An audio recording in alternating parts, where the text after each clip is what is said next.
Let's get back to the raid on Mar-a-Lago. The White House refusing to provide any comment. Roll tape.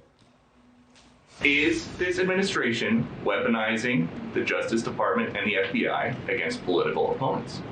Peter, the president believes in the rule of law. The president believes in the independence of the Department of Justice. That's a yes or no? No, that is no. It's a yes or a no for you. I'm answering the question, and then I'm telling you that we are not going to comment on a criminal investigation. Okay, that's important. Tom Fitton joins us now from Judicial Watch. Tom, she called this a criminal investigation. What does that tell you?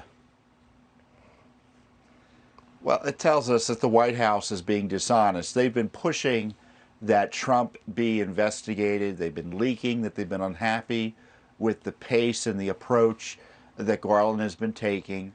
And constitutionally speaking, the Justice Department isn't an independent agency. It reports to the President of the United States. He's responsible for this ultimately.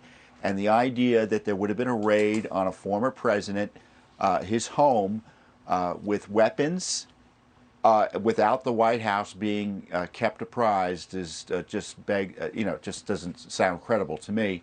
But in the end, the president is responsible for this. If he's okay with his political rivals being targeted over a document dispute, which obviously is a pretext, then the problem isn't just in the Garland Justice Department or the Wray FBI. It's in the Biden White House. This is a Biden administration op, and let's stop pretending that the White House, just because it wasn't technically briefed, whatever term, however they're defining that, did they define briefed or knowing about it the way they're defining recession?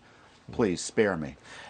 I think that the Democrat strategy here is to slime Trump with multiple investigations culminating right before the election.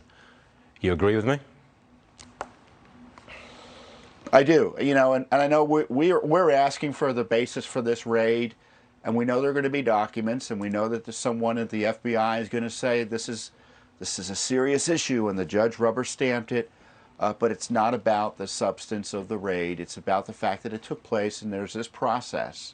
And as you highlight, this political theater that's taking place where they're using law enforcement to harass Trump. It's not only here through the Justice Department. You have yesterday the IRS, his IRS files now is going to be targeted by the Pelosi Congress. You have this Georgia investigation, you have New York, all of which substantively are lacking. But as you're highlighting, it doesn't matter. It's all about the politics. And it's a dangerous game because when you use law enforcement to achieve political goals, that way lies the end of the republic. Yes, indeed you do. We're all threatened. Tom Fitton, great to have you on the show this morning, and we appreciate you being here. Thanks so much, Tom.